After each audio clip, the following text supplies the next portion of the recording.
18 বছর বয়স, অথচ ফুটবল বিশ্বকে নাচিয়ে বেড়াচ্ছেন আঙুলের ইশারায়। কথা হচ্ছে বার্সেলোনার বিস্ময় বালক লামিনে ইয়ামালকে নিয়ে। রিয়াল ওভিয়েডোর বিপক্ষে তার অবিশ্বাস্য এক অ্যাক্রোবেটিক ভলি দেখে প্রতিপক্ষ কোচ গুইলার্মো আলমাদা বলেই ফেললেন, আমরা অন্য এক গ্যালাক্সির খেলোয়াড়কে নিয়ে কথা বলছি।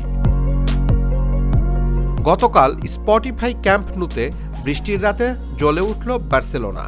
ওভিয়েডোকে 3-0 গোলে হারিয়ে রিয়াল মাদ্রিদকে টপকে আবারও লা লিগার পয়েন্ট টেবিলের শীর্ষে উঠে এলো হ্যান্সি ফ্লিকের দল।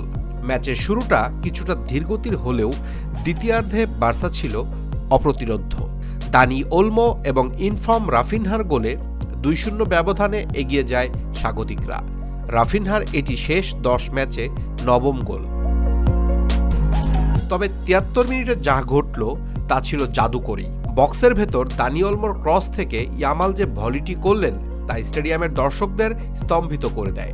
ওভিয়েডো কোচ আলমাদা বলেন, ইয়ামাল ম্যাচ নির্ধারণ করে দেওয়ার ক্ষমতা রাখে, সে এই গ্রহের নয়। তবে মজার ব্যাপার হলো বার্সা কোচ হ্যান্সি ফ্লিক কিন্তু এই জাদুকরী গোলের চেয়ে ইয়ামালের পরিশ্রমকেই বেশি গুরুত্ব দিচ্ছেন।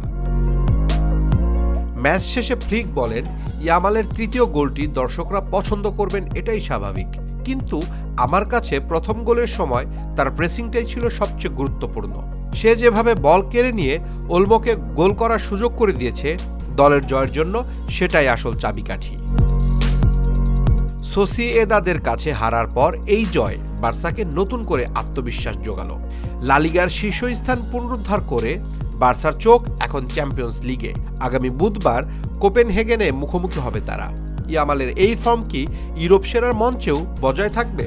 আর অন্য গ্যালাক্সির এই খেলোয়াড়কে নিয়ে আপনার কি মতামত? কমেন্ট করে জানান। আর খেলার সব লেটেস্ট আপডেট পেতে আমাদের ফেসবুক পেজ ও ইউটিউব চ্যানেল সাবস্ক্রাইব করে রাখুন।